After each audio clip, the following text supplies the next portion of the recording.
All right. I just had two brief items for all of you at the top. There was a scheduled meeting today that Secretary Yellen, Secretary Raimondo, Jake Sullivan, and Brian Deese had with 16 CEOs. This afternoon, the president also dropped by for about 20 minutes and provided them an update on Russia, Ukraine. I'm sure we can get you a list of the attendees at that meeting as well.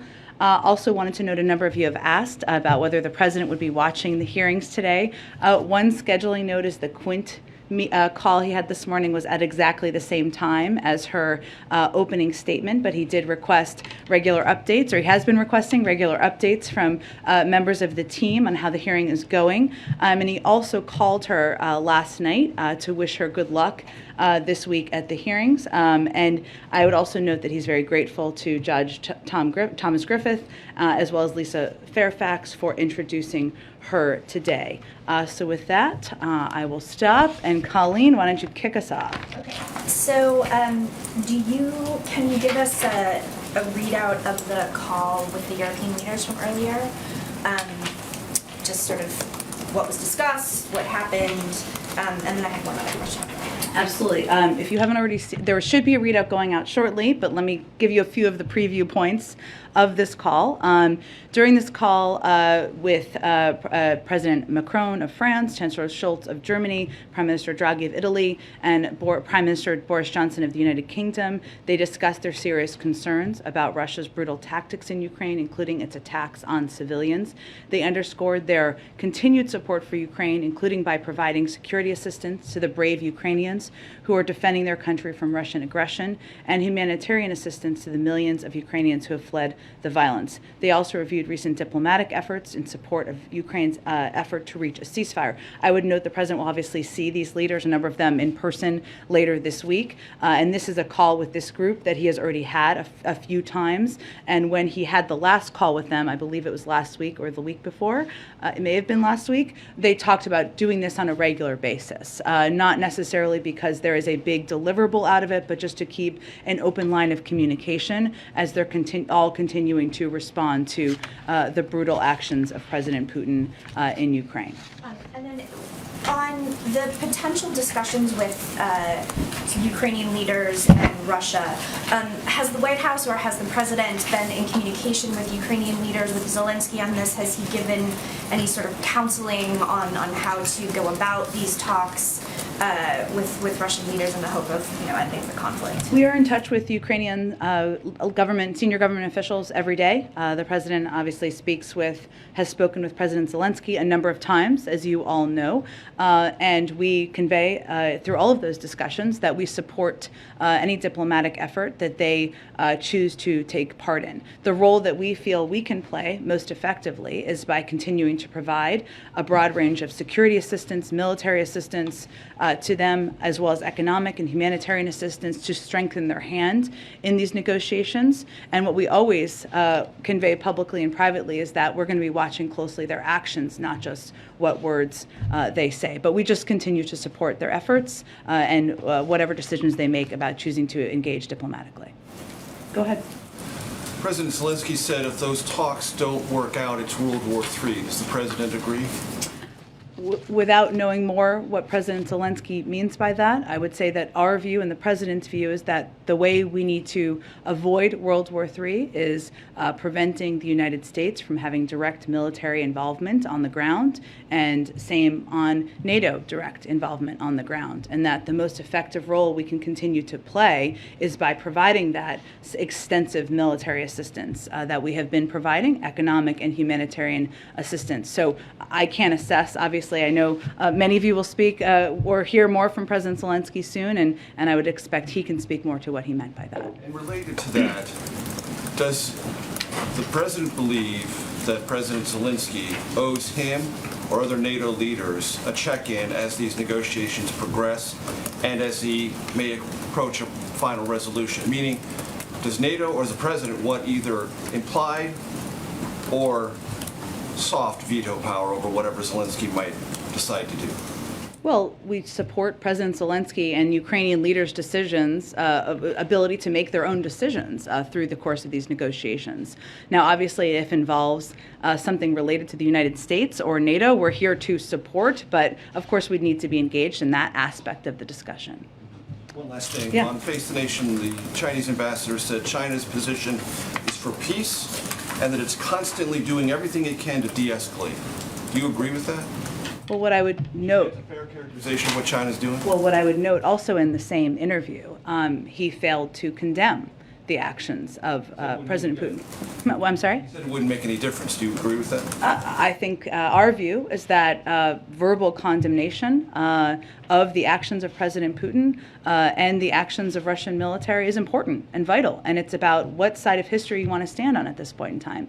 At the same time, as you know, the president had a lengthy discussion with President Xi on Friday, and we're going to continue to keep those lines of communication open. But what we would note here is also what is absent from a lot of their public commentary, which is condemnation at times. Sometimes it has been echoing of conspiracy theories that the Russians have put out there about chemical weapons, and we note that, what we want to hear is condemnation of what we're seeing on the ground. Thanks, John. Go ahead. Can you walk us through the president's trip a little bit later this week? We know he's going to stop in Brussels first, obviously. Then he goes to Poland, as you announced this weekend.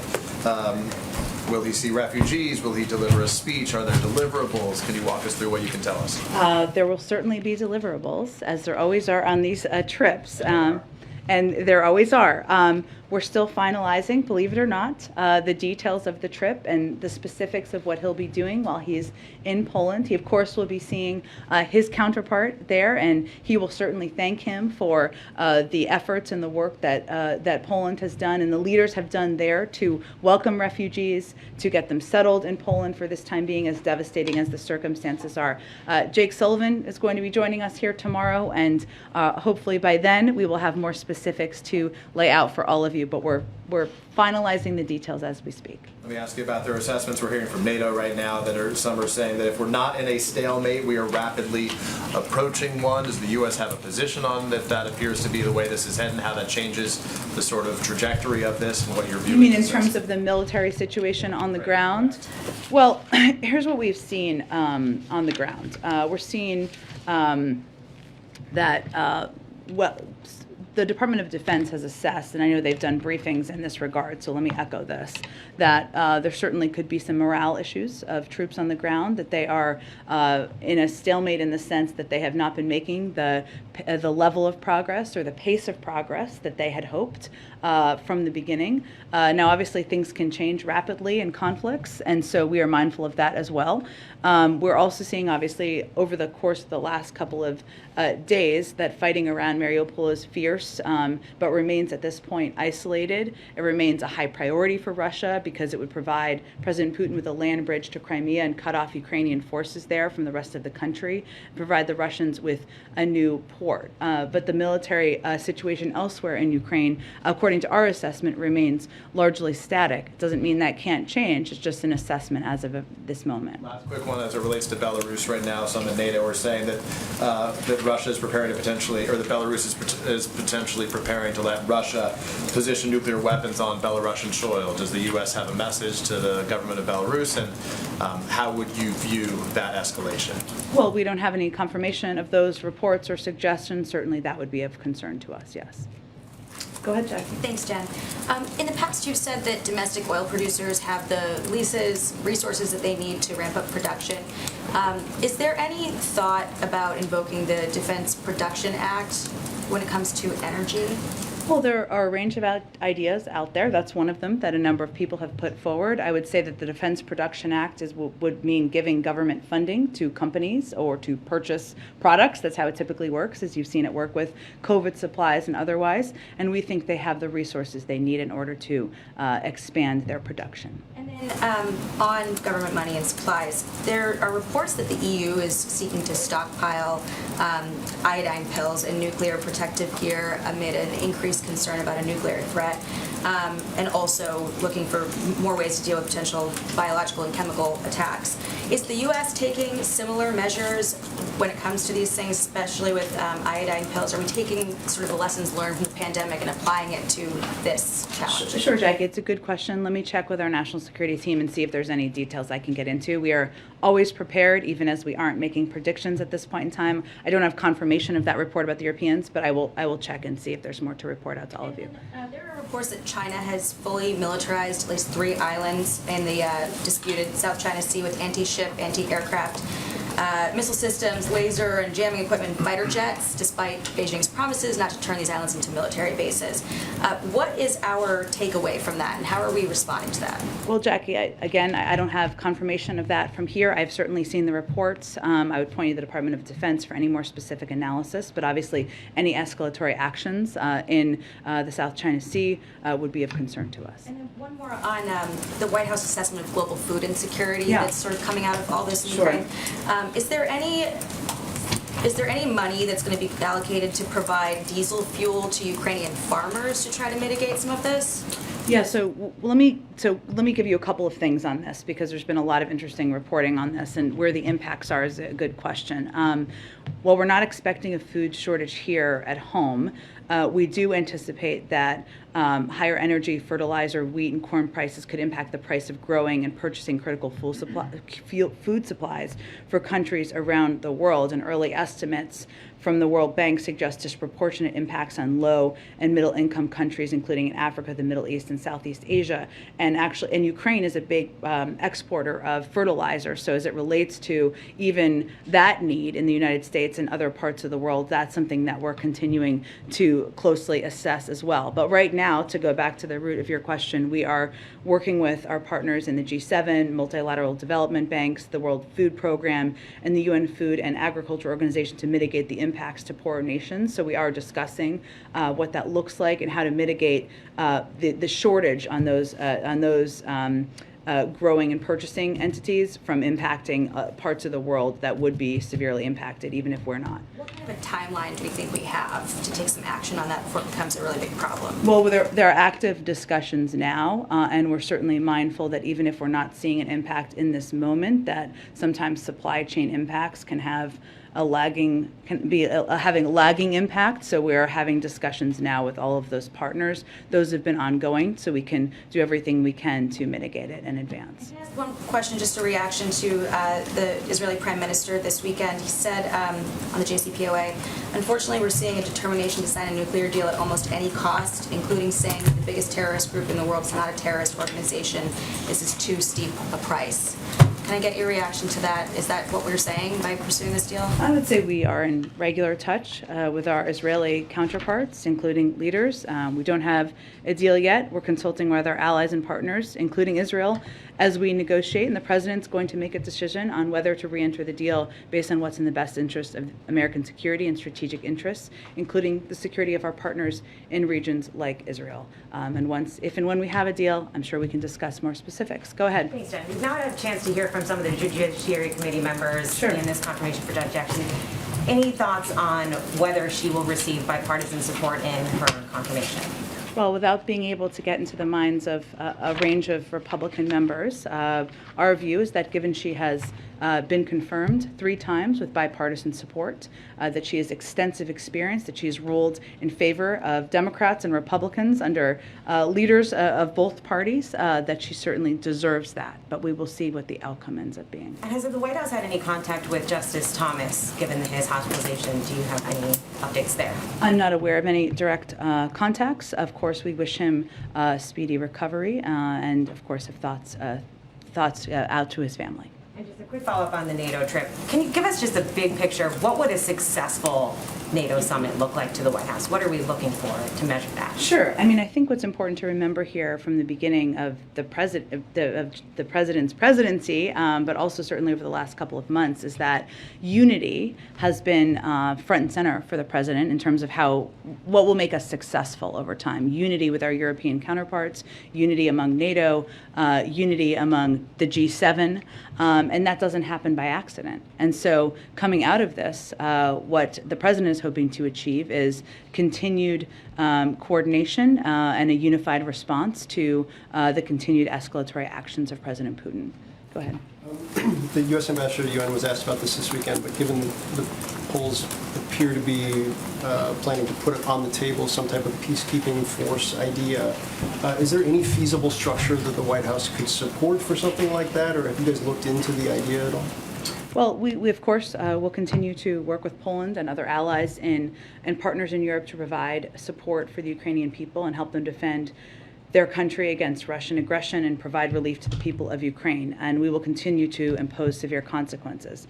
The president, he's been clear. We're not going to send American troops to fight Russian troops. It's not in the interest of the American people or our national security, but we'll continue to discuss a range of ideas, including this one out there.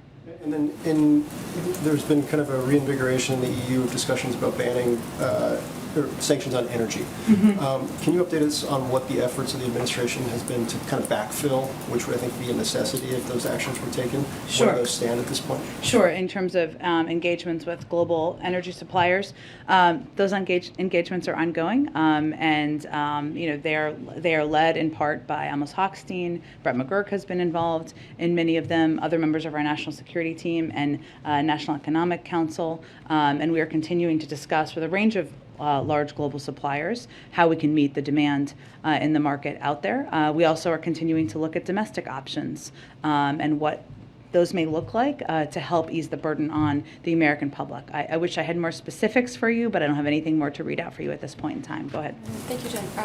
The meeting you mentioned that the President Biden participated in with CEOs earlier today, there were oil industry CEOs at that meeting, and considering the White House has been engaging with them for several weeks now, talking about ways to increase production to take care of gas prices, I'm wondering what kind of specific assurances the White House has managed to get from these companies so far, and what was really discussed in today's meeting, especially with the oil industry CEOs. Well, the president was there. He was simply giving them an update on Russia and Ukraine. He was not making an ask in that capacity. Obviously, there are a range of senior officials who participated in these meetings. We've had a range of engagements with them, as you've noted, and we've stated publicly that they should do greater production, but they can speak for themselves on what, if anything, they would commit to. Have there been any assurances that the industry has perhaps offered the White House so far? We'll let the oil industry speak for themselves. And one quick question on China. Are you getting any indications yet that China will actually heed to President Biden's appeal to President Xi's to not provide material support to Russia, or are you seeing perhaps evidence suggesting that Chinese companies are maybe violating or going around U.S. export controls to send the material, the U.S. material to Russia? I mean, are you seeing any evidence to that effect? I don't have an assessment to share on this. You can look at the public comments that one of your colleagues brought up earlier during an interview yesterday, where the Chinese ambassador highlighted China's friendly relations and maintenance of normal economic ties with Russia, while also refusing to condemn Russia's invasion of Ukraine. But I don't have a further assessment beyond that. Go ahead. Thanks, Jen.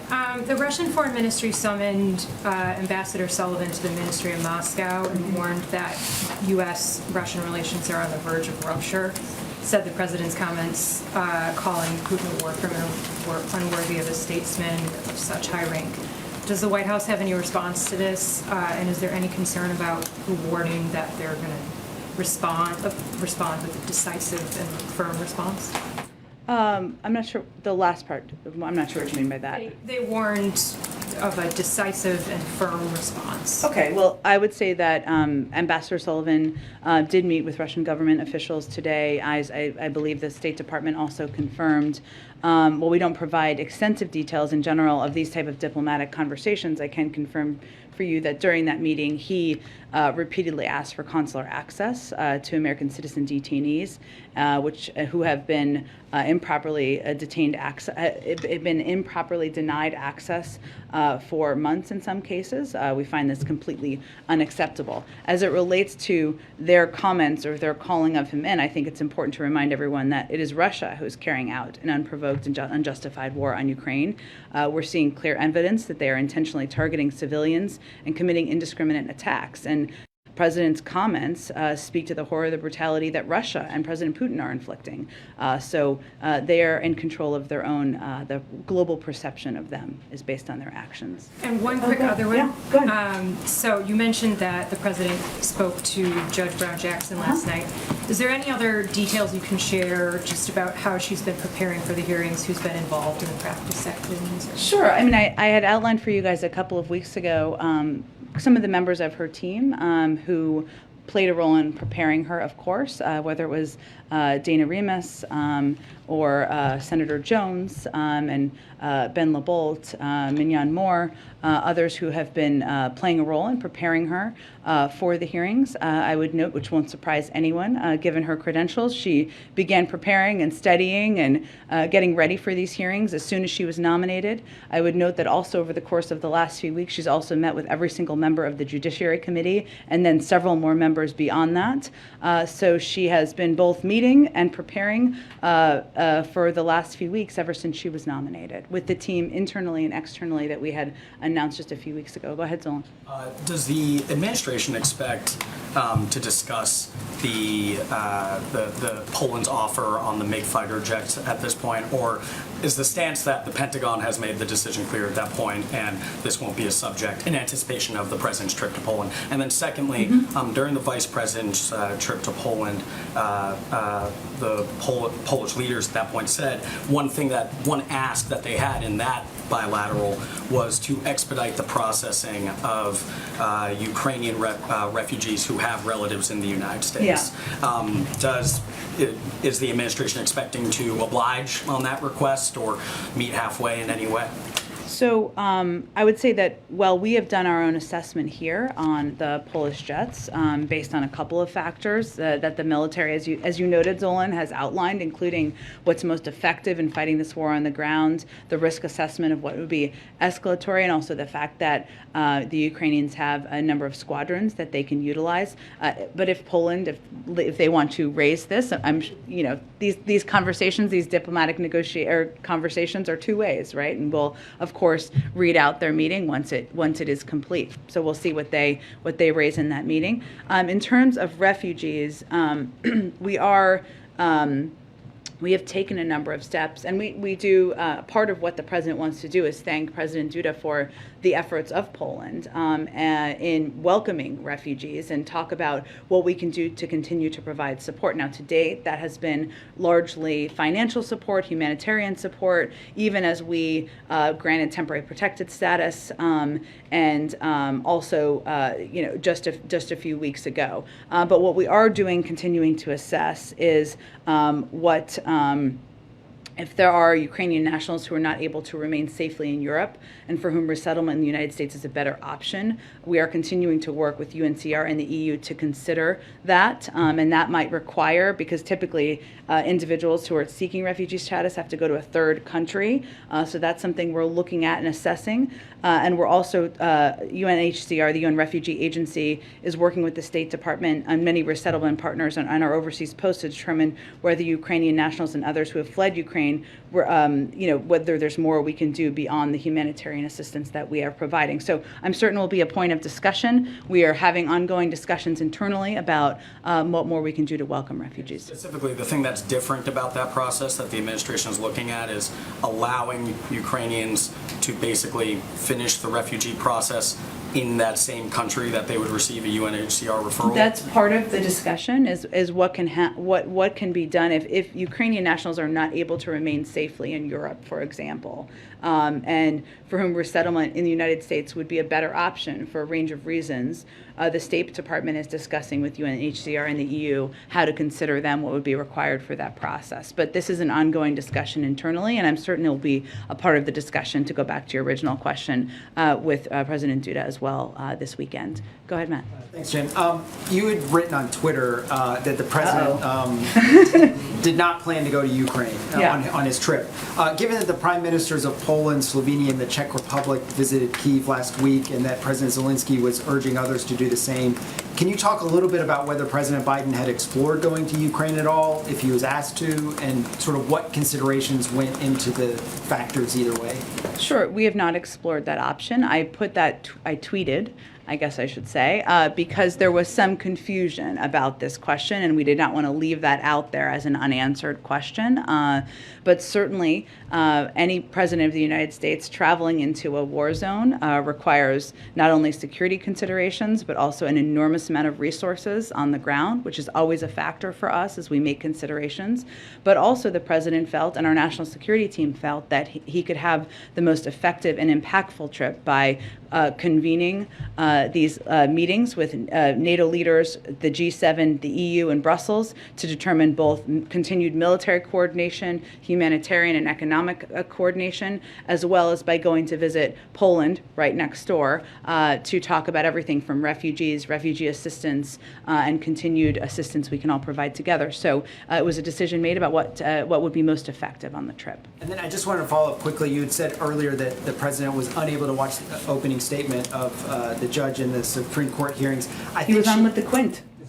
But she has to sit through the opening statements first of all of these senators, so I don't think she's actually given her opening statement yet. There you go. Do you know if there's time carved into his schedule? Does he plan through the afternoon? Is he following this? Or Well, some of these are a little difficult to predict as just evidence. Thank you for giving me a lifeline there, because clearly I've been in meetings this morning as well. It was hard to plan his schedule around this, so what he asked is that he be provided updates from his team and aides as the hearings progress. And obviously, Chairman Durbin gave his opening, Senator Grassley gave his opening this morning, and it proceeds, but it's hard to plan the president's schedule around a moving Senate hearing, so I'm sure he'll be able to watch replays of it and more specifics, but he wanted updates from aides as well. Go ahead. Thanks. On oil, President Biden has been very vocal about his belief that U.S. producers should be producing more and that there's the possibility of price gouging. But he didn't raise any of those concerns in the meeting with oil CEOs earlier today? It wasn't a meeting with oil CEOs. There were a couple of the 16 to 18 CEOs there. It was not intended to be a meeting with oil CEOs. It was intended to be a meeting with a broad swath of the economic sectors, and he provided them an update on Russia and Ukraine. So it wasn't meant to be that type of a meeting. And then there was a report in the Washington Post earlier saying that Biden administration officials are seeing data showing that Russian oil exports have dropped off a cliff, and that there was a data point that said there are 2 million barrels per day on tankers that have gone from close down to zero in a certain period of time. Can you confirm that? Is that true, what you're seeing about Russian oil exports? I've seen those reports, but I don't have a new assessment from here. And then lastly, has the president tested for COVID-19 this week, and what were the results of that He test? was tested today, and he was negative. Go ahead. Thank you, Jen. Can you walk us through the administration's thinking behind adding this Poland stop? And what is President Biden hoping to demonstrate by sitting alongside President Duda? Sure. Well, we have this trip has been coming together quite rapidly, I think, as you would all note. And so, as I noted a little bit earlier, we will have more details about his Poland stop. But this is an opportunity for him to thank President Duda for welcoming refugees as they have done over the last few weeks, and for being an important partner in providing a range of assistance to the Ukrainians, to the Ukrainian people and the Ukrainian government. And they are an important partner as we work to remain unified in the weeks and months ahead. There will obviously be a couple of components of his trip there, which I think, as we have more details of it to announce, will showcase the purpose of the trip. To follow on that, one of my colleagues asked if the president would be meeting with Ukrainian refugees at one of these stops. Is there any reason why the president wouldn't? Is that something we can find out more about soon? I think, as I noted, we're going to be providing more details to all of you in the next 24 hours of his trip. Sometimes there are things we announce in advance, and sometimes there are not. But I've noted repeatedly that refugees is a key component of his stop in Poland. Go ahead. Yeah, if I can shift gears to COVID for a minute. Sure. What is the White House's response to some experts who have said that the U.S. is not necessarily doing enough to prepare for this next bit of a pandemic surge that we are already beginning to see in other parts of the globe? Well, I would say, I'm not sure, can you give me a little more additional context of the comments? I had seen, yes, some comments that just basically that the U.S. needs to be doing more to prepare, whether that is around, building up a supply. They pointed to the low rates of booster shots in particular as being a point of concern, and that was, the booster shots in particular. Well, I think our primary concern right now is that we're about to run out of funding, and we are always making an effort to be ahead of and be prepared for any new wave, any new variant. And even as BA2 has been in this country for some time, and as of last week, it was about a quarter to a third of cases. We know it's quite transmissible, but we know that the treatments we have are effective in treating BA2, the BA2 variant. Our concern right now is that we are going to run out of money to provide the types of vaccines, boosters, treatments to the immunocompromised, and others free of charge that will help continue to battle increasing, the increase or the upflow or the increase of COVID in the future. So that's where our primary focus is. Beyond that, I'm not sure additional context of those comments. Just one related question. Has the White House been in touch with any of the pharmaceutical companies who were specifically working on the under age 5 population recently? Vaccines, I know that those were put into practice and then removed in terms of actually having implementation. I just wondered what the communications are. Yeah, well, it typically goes, of course, through the FDA and the CDC as it should, all of the data. So we would leave those channels to continue to consider when it's ready to move to the next phase. No sort of increased communication or urgency around getting back. Well, I think science moves at the speed of science, right? And of course, many people here have children under 5, but it's important that it moves through the effective gold standard process. And of course, we are in touch with the pharmaceutical companies for a range of reasons, including purchasing supplies to plan ahead for the need for boosters and other vaccines in the future, even as we are worried about running out of money. But the process for when it would be ready to go through the FDA and CDC process is left to the scientists. Jen, can I ask Go ahead. Jen, just on the food security issue? Yeah. Cargill and ADM are still operating in Russia. A lot of companies have obviously left. Does the administration have a view on whether these companies should stay in, given the concerns about food security and production of wheat and so forth? We have not asked any company specifically to take steps to pull out. We have applauded those who have made that decision, and they are going to have to make decisions of their own regard. Just a housekeeping item. I know you're still getting plans for the trip. Mm-hmm. Do you expect the president to hold a joint news conference with President Duda after their meeting in Poland? We're still planning all the specifics of it, so I don't have that quite yet. I would expect one for sure on Thursday. Go ahead. Thank you so much. On Ukraine, we're seeing reports about Mariupol, about people, Ukrainians there, being deported, arrested, and sent to remote regions in Russia. Is this something that is consistent with American intelligence? Can you comment on this? Those reports are horrific, but we don't have any independent confirmation of those reports at this point in time. Follow up on China maybe. So the president has warned that China would face costs if it decided to help Russia. And how confident is he that European allies would also support such costs? And will that be part of the discussion in Brussels? Well, I think that certainly the concern about China's closer alignment with Russia is one that's not just one of the United States. It's also a concern of many in Europe, and we expect it to be a topic of discussion over the course of the next several days. Go ahead. Jen, as I understand the peacekeeping proposal from the Polish Prime Minister, it would be a peacekeeping force. They would be in Ukraine and they would be able to defend themselves. So I know the president doesn't want to send Americans to fight Russians, but is the U.S. open to sending Americans as part of an internationally recognized peacekeeping force that could be NATO or not NATO? Again, a range of conversations are happening behind the scenes. I'll leave it to those at this point in time, but forces on the ground is certainly about fighting, but it's also about having forces on the ground in Ukraine, which we have not supported at this point. Don't think that will change. Go ahead. Thanks, Jen. I had a question about the COVID-19 response team. Obviously, there's going to be a change in leadership in the White House coordinator on COVID. Yeah. And by my count, there hasn't been a press briefing with the COVID team in about 3 weeks. I just wondered if you could speak to kind of what the role of that team is at this point. How often does the president meet with that team? Is there any talk of disbanding it at this point, given the phase of the pandemic? Just kind of curious, sort of. I hope not for Dr. Zha's sake, given he's coming in. Look, this is communicating with all of you on a regular basis has been a huge priority for the COVID team, and I'm certain we will continue to do that. And obviously, Dr. Jha is somebody who is not just a medical expert and a doctor, but somebody who is very effective communicator on public health issues, and we think that's going to be a very effective part of his role. So I'm certain you will be seeing a lot of him, and we will continue to have a range of briefings with the COVID team. So no, they are not disbanding. Go ahead. Thanks, Jen. Go ahead. I'll go after you. I have two questions. First, United States declared the Myanmar military government committed genocide against the Rohingya today. We also know the Myanmar government has supported Russia's invasion of Ukraine. And what happened to the Rohingya had been happening for a while now. So based on the timing, are this supporting the Russia related to this declaration today?